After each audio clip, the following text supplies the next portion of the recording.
As of yesterday, we got in super late, obviously, on Sunday morning, and then got started on Auburn Sunday, and got a really good football team. Got a lot of respect for Hugh, gone against him for a lot of years. Obviously, record may not indicate, but the record doesn't speak for what this team is. But they got a really good football team, and today we start on them. So with that, I'll open it up for questions. Yeah, Coach, I'm sure as a football coach, when you go back and watch the film, there are moments where, whether it be a drop or a missed tackle, you feel like there might be the right play called, but execution might be lacking. Does your responsibility as a coach stop right there at execution, or are there ways as a coach that we can impact our execution rate, we can increase it? I'm not sure I understand that question. How do you go about executing better as a coach? When you feel like you've called the right play, just lacking execution, how do we increase the execution? Yeah, you try to show them on tape and explain where we went wrong. You check your quality control of how much did we rep that, how much did we rep that versus that look. Did we do it enough that we can actually say they should have gotten it right? Because if you do everything once and you only get one look at it, which that's not what anybody does, that's not enough. But if you do everything 10, 20 times, you can't do as much. And so then you run out of, you get lower execution, but you get higher volume, and it's a constant balance between what you're doing and how well you execute. And plus, on defense, it's hard because you don't know what you're getting. You don't dictate the play. They dictate the play of the formation, you respond to it. So it's offense, defense, both. And there's great examples of really good execution, and there's great examples of poor execution. Probably the most amazing thing Saturday was just the fourth down execution in a desperation situation. I just wonder, with regard to the slow starts and stuff like that, with this team, does it just need to play more desperate early as opposed to what they're doing right now? I don't know. I don't have a great answer for that, Joe. I mean, I can't sit here and say they need to play desperate. I think that's not a good choice of words to play desperate. I think they need to play aggressive and play loose, but I don't want to ever be playing in desperation. But there was good execution. There was some good execution on third down. There was some poor execution on third down. Some of third down was knowing you have fourth down, which is not really the case in every game. That was a very different game to evaluate from a standpoint of the second half, because everything was very different than maybe a start of a game. It's hard to even evaluate because of that, because you had to throw the ball, you had to catch up. But certainly proud of the resiliency they showed to do it, but just as proud of same of that, I'm disappointed at the start of it, But like I said, we got to go get ready for Auburn, who's a really, really good football team. Yeah, to follow up on that a little bit. Last year, y'all converted third downs almost 55%. This year, it's at 33. When you look at the tape for these first four games, is there any common threads that you've seen as far as issues as a team defending y'all better? Just what are your thoughts on the offensive third down so far? A little bit lack of execution, little bit. Well, let me go back. The reason we were number one in the country in third downs last year is because we had very short distances. So we did something right on first and second down. And when we did have third downs, they were third down minimals because we converted a ton of plays on first and second down last year. So when you start backing it up on third down, it doesn't take a PhD to realize you're not going to be as good. So the inevitable question from the media is, why are you down on third down? Because they're longer. Why are they longer? Because you're not doing as well on first and second. And those all lead to execution. What can we do better to avoid third and longs? Because you will not be successful in third and longs. That's way more critical decision making than I can't just analyze third down. You got to analyze the whole thing. Kirby, the missed tackles were a thing against Kentucky too. How much looking at it is, you're one-on-one against a fast slippery guy, you're not going to win that a lot. How much of it is swarm, like not enough guys around? Yeah, we grade swarm, we chart swarm, which is effort to the ball by other people. Football is played in a way now that there are a lot of one-on-one battles and throws. It's not usually in a phone booth. You miss the tackle, which means A, B, C gap. You're not like in those tight areas. We usually tackle well. We don't knock back tackle well, meaning when contact's made, does he stop and go backwards, or is he falling forward for 3 and 4 yards? That's been more our MO. is falling forward, not knockback tackling, which you got to do at a better rate. But I don't think it's a swarm problem. I certainly think that we tackle at a high rate historically, and tackling as a whole is down across all of college football. But certainly for us defensively, we want to tackle better, and some of that has to do with who you're playing against. And I think a lot of them that we had the other night were pretty good players. Kirby, curious with the running backs. I guess Nate Frazier started the season strong. If you got any other day, what's behind that? I guess just and with Roderick Robinson, how far away is he from getting back to what he does? Yeah, not sure on Rod. Nate's doing a great job. He's improving week to week. He takes a lot of pride in his performance. Like, he's a hard worker. He's very conscientious about it. Trevor's been playing really good, and Cash opened some things up for us the other night. We didn't get to play Branson near enough, but there's no explanation. He's not doing anything wrong. Really, the opportunity didn't present itself the other night because of the type game. I mean, it's very clear to see the type game it became after 3 series or 4 series. That wasn't going to be a patient, methodical game that might fit Nate more than what it turned into. Coach, you had spoke after the game. Carson there had similar comments about the high character revealed in adversity. What have you seen out of the team in these last 36 hours since that game? Well, I hadn't seen them much. I mean, to be honest with you, Sunday is their dedicated, like their day off, and so I get to see a lot of my visited with a lot of guys, and they've been in good spirits. They're excited for an opportunity to go play. They know what's at stake with Auburn. It's a huge historic rivalry.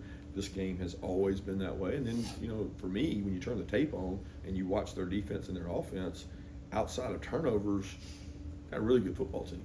They turn the ball over, and they've made that very clear that it's not. I mean, look, they got good players. They got good wideouts, quarterbacks playing better and better, and they've gone back and forth between them. But the focus for us is on them, because I know what they can do. I know what kind of coach Hugh Freeze is. I know what kind of offense they got. I know their defensive coordinator. They're going to have a good team and be ready to play.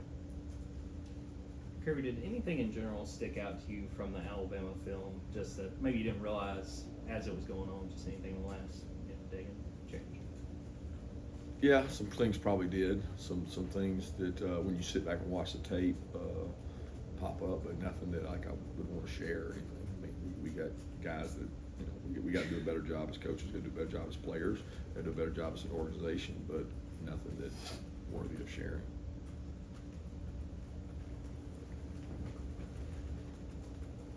Yeah, how hard is it to get freshmen to play winning football, especially now that you're in this time of year where you're playing an SEC game every week, and this is the first time that they're being asked to sort of do that at this level? Like who? Well, KJ Bolden was the only freshman that played for you guys. It's Nate Frazier, Joseph Jonah, Johnny, some of the other freshmen you guys have brought in. Yeah, those guys didn't really play much, so I don't know if I understand what you're asking. How hard is it to get them ready to play? Yeah, to where they can help contribute for you guys. Well, it's been an ongoing process since most of them got here mid-year. So we had 15 practices in the spring, we had summer, we had 26 practices in fall camp, then we've had all the practices up till now, and I think those guys are continuing to get better. You always worry about a little bit of a lull in there when they hit a road of, well, am I going to play or am I not going to play? That's usually passed by now. We've played however many games, 4 games, so like they start to realize, oh, well, I might not be up right now, and that's when you get alarm bells ringing of, we may need them. So how hard is it to get ready? It's hard. You got to prepare. You got to get ready. You got to, and really in the cases that you get guys playing, it's usually a phenomenal talent or a need, a tremendous need, meaning you have a deficit at that position. He's got to go play. In the case of KJ, he's a talented player. We have other talented players, but sometimes you have people in front of them, and it's about growth, development. We talked today, Jordan Davis hadn't really played at this point in time his freshman year. Quay Walker didn't touch the field. Eric Stokes didn't do anything. Lab was on the scout team. They were all pretty good players. 2 questions for you, Kirby. First, can you give us your assessment of your tight end room? Secondly, you're giving up 30 yards more per game in penalties than you did last year. What do you attribute that to? I don't know. They gave a more heightened awareness. It was one of the big things going into the season. They were going to call defensive holding at a higher rate. I don't know what those statistics indicate. I know we've had it called a few more times than we have in the past. That was not a call the other night that was really called very much, but we are higher in penalties, and there's no great explanation. But there's also not a stat that says being higher in penalties equals losses. Usually your aggressive teams that get penalized play aggressive, and sometimes that works in reverse. So I don't have a great explanation for it. Tight ends, it's different because I'm evaluating that room based on that room. I'm not evaluating that room based on last year. It's a completely different room. Certainly have made some plays and left some plays out there, and continue to grow and get better is the hope. I got a lot of confidence in those guys' ability. We got good players in our tight end room. Kirby, this team loses so rarely. Is there anything you have to do differently psychologically this week so that this loss doesn't linger and affect the next game? I don't think so. I think we have a very set routine here, and we don't make our routine based on outcomes. So whatever number of wins we've had prior to this one, we did the same thing we're going to do today. And I really believe in that process. I believe in, telling them the truth about the opponent. You tell them their strengths and weaknesses of who you're about to play, and then you coach every week the same. Kirby, another matchup with a team that's got some really good young receivers. What are your impressions of Malcolm Simmons and Cam Coleman, what they've shown? Fast, athletic, great size. I mean, they were phenomenal players coming out, and they both have special attributes in terms of ball skills, playmaking ability, speed, dynamic receivers, and those guys you want to catch them while they're young. You want to catch them when they're early in the season, not as they're getting seasoned vets of the SEC. You can see these guys growing up on tape as they make more and more plays. Yeah, is there an update on Jordan Hall, Kobe White, and Lemon Humphreys? Yeah, hopeful that all of them are able to play. Kirby, you talked about communication being an emphasis during the bye week. How would you assess how the offensive line did that on Saturday as well as playing without tape? The offensive line did some really good things. I thought we challenged them to communicate better. We had better communication, especially in the front. We were able to run the ball with some success there early while it was still relative. It's hard to evaluate the offensive line in that game because of the way the game went. Now, they did some good things and some things they can do better, but it's a different evaluation because it became such a different kind of game. Kirby, I saw where Auburn leads the league in yards per completion, and obviously you mentioned Coach Freeze. Is there anything unique he does, or something that kind of typifies one of his offenses? Yeah, it's the RPO game. He's hung his hat on the ability to have RPOs, and I think he's done a good job adjusting to where it's not just that. For a while, he was an RPO guy. When RPOs came out, he was ahead of the game at doing those. He's evolved. He still does those. He still has the quarterback make decisions on plays, whether to throw it or run it, because you can take advantage of defenses doing that. But he's added new wrinkles and twists that you see in the NFL, you see across college football, using motions and eye candy and sorts of things to create an advantage or create a leverage or a mismatch. So he's done a good job evolving while keeping the RPO game. The RPO game is the biggest difference. They are fully committed to being able to do and throw RPOs. When you were walking off the field against Alabama, you mentioned you needed to work on Georgia's edge containment.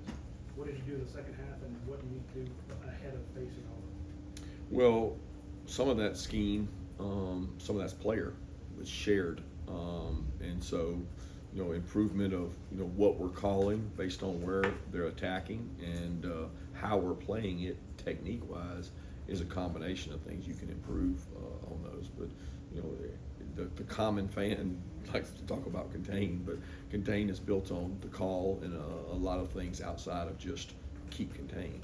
It's not that simple. There's defenses where you're built to go underneath, defenses where you're built to keep it with the secondary. Sometimes it's a corner, sometimes it's a linebacker, sometimes it's a defensive end.